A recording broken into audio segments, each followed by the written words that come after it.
السلام علیکم۔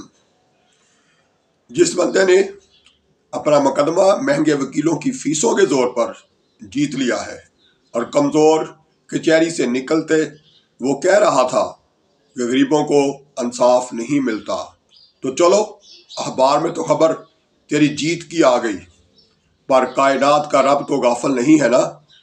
ایک عدالت قیامت کے دن بھی تو لگے گی نا، وہاں بھی تو انصاف ہونا ہے نا۔ جس شخص نے کسی کی زمین پر قبضہ کر لیا ہے اور دوسرا مجبور یا کمزور تھا، وہ اتنی ہمت نہیں رکھتا تھا کہ وہ بندوق، بطخور اور گنڈے لے کر آئے اور اپنا قبضہ چھڑوا لے۔ کر لیا نا قبضہ تو نے، ہو گئی بات۔ لوگوں کو نہیں پتا، پر رب کائنات تو غافل نہیں ہے نا۔ ہمارے کریم آقا حضرت محمد مصطفیٰ خاتم النبیین صلی اللہ